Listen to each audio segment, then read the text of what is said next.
Bible prophecy is active and unfolding daily. Zechariah 12, Isaiah 17, Psalm 83, Ezekiel 38. Here is what the LameStream Media is not telling you. Shalom, my friends. Welcome to this week's newscast. Well, there's no denying that world events have been escalating in very powerful ways these past weeks. Epic signs in the heavens, weather events, floods, fires, earthquakes, and terrorism is also on a new rise. From the times of Israel, Israel Water Authority spokesman Yuri Skor announced last week that the Sea of Galilee is at dangerously low levels and is expected to reach the lowest level ever recorded as Israel experiences one of the worst droughts in 100 years. Also from the times of Israel, the head of the Mossad intelligence service, Yossi Cohen, warned last week that Iran, through its proxies, is operating closer than ever before to Israel's borders with Lebanon and Syria, and that Iran continues with its vision of a significant nuclear capability, which is meant to lead it to a military nuclear capability. Honestly, my friends, I think Iran is soon going to be the big dog on the block. From Defense One, Turkey opened its largest overseas military base in Somalia on September 30th.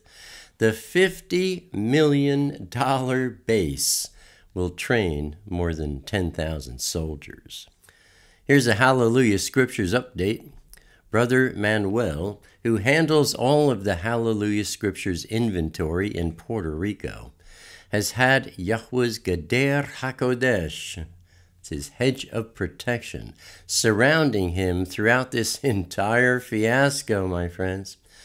Everything he owns and everything his mother and other family members own are all intact, safe, and sound, untouched by the recent hurricane. Many are without homes, without food, wandering the streets, weeping. And Manuel said that when they saw the untouched condition of the HalleluYah Scriptures warehouse, they all started praising Elohim for the miracle that they saw with their own eyes. As I told you last week, even though the HalleluYah Scriptures warehouse is a rickety old building, it's safe, sound, and dry. They still have no electricity, no water, spotty and unpredictable internet and phone service, and although they are receiving mail, they are unable to send mail. So if you're waiting for a delivery from them, be extra patient, my friends. Now, also in last Thursday's word study, I had made mention of a man who had a very detailed explanation about the reasons for moving Yom Teruah, the Feast of Trumpets, to October 20th. But I've now removed that link to him because he has teachings that are full of error. I should not have, linked you so quickly to him. He should be avoided by you and everyone you know, my friends. I apologize for not being more diligent about vetting someone new like that. It's just that he was recommended by someone and, oh, well, I made a mistake. Also, please note, my friends, please make a special note and share that when you say Yom Teruah or Yom Kippur, we never say Yam, we say Yom. Yam means seas or darkness. We say Yom. Yom means day. Yom Kippur means Day of Atonement. But when somebody says Yom Kippur or Yom Kippur, they're saying the day, not even the day, they're just saying dark atonement. If we're going to use the Aramaic Hebrew words, we should take the time necessary to learn how to pronounce them correctly.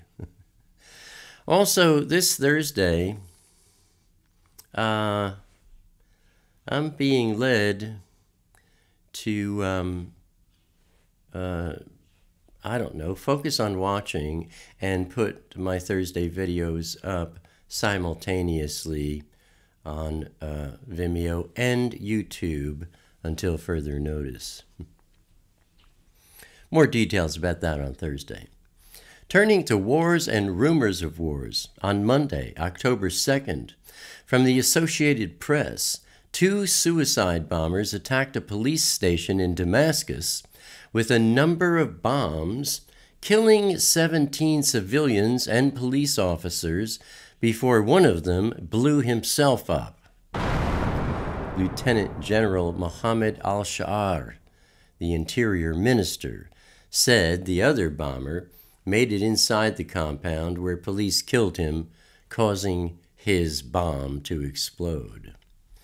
Then from AFP, Al Monitor, an unidentified drone strike killed 8 and injured more than 20 Hezbollah fighters in Syria, near the town of Sukhna in central Homs province.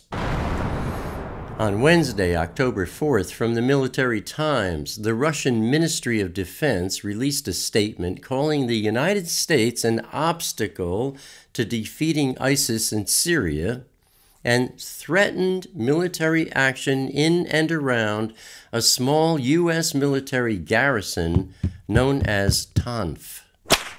Russia further claimed that U.S. forces are aiding and supporting ISIS against Russian and Syrian interests in the country, saying that the main problem in defeating ISIS in Syria is not the combat capabilities of ISIS, but the support and overtures given by American counterparts. The whole thing just keeps getting more and more satanic, ridiculous, synonymous. On Friday, October 6th, from the News Gazette, Al-Qaeda-linked fighters attacked a key central Syrian village at the crossroads between areas under government control and those controlled by insurgents. Meanwhile, in eastern Syria, government forces reportedly entered a town that's one of the biggest strongholds of ISIS.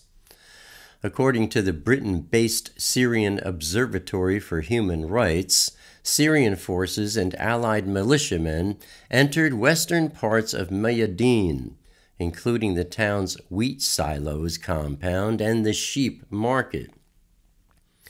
The government-controlled Syrian Central Military Media earlier said that troops were marching south from Deir el-Zor toward Mayadin under the cover of airstrikes. If the report proves true and Syrian troops indeed entered Mayadin, it would mark another blow for ISIS, which has lost wide areas of Iraq and Syria in its self-declared caliphate over the past year. Then on Sunday, October 8th, from the Jewish Telegraphic Agency, no injuries were reported in the Sunday evening attack when a rocket fired from Gaza struck southern Israel. The code red warning siren sounded in southern Israeli cities and towns near the border with Gaza around 9 p.m. prior to the rocket landing in an open area in the Eshkol Regional Council. It's the first rocket fire from Gaza in about 2 months. The attack came as a reconciliation deal progressed between the Fatah Party of Palestinian Authority President Mahmoud Abbas and the terrorist group Hamas, which controls the Gaza Strip. Now, looking at our review of last week's news, Iran is operating closer than ever before to Israel's borders with Lebanon and Syria through its proxies and continues with its vision of becoming a significant military nuclear threat. Turkey opened its largest overseas military base in Somalia. 2 suicide bombers attacked a police station in Damascus. An unidentified drone strike killed 8 and injured more than 20 Hezbollah fighters in Syria. The Russian Ministry of Defense is threatening the United States in Syria, while U.S. forces are aiding and supporting ISIS against Russian and Syrian interests. Al-Qaeda-linked fighters attacked a key central Syrian village.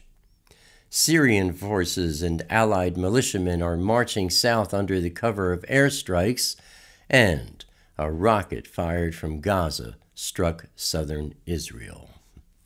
And that, my friends, is what the LameStream Media is not telling you. Abba willing, I'll see you here again next week. Until then, stay safe. Shalom.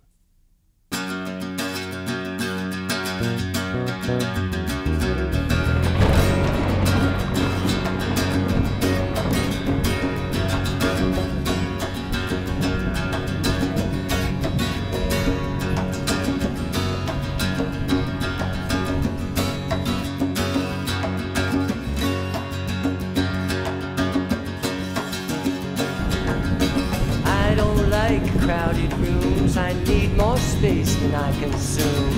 Enough is time alone with you, underneath a naked moon, sharing confidential moods and making chatter. Mockingbird nocturnal sings notations of eternal things, entering the quantum breeze, flying not for want of wings. He lights his gaze on you and me, simply because we matter.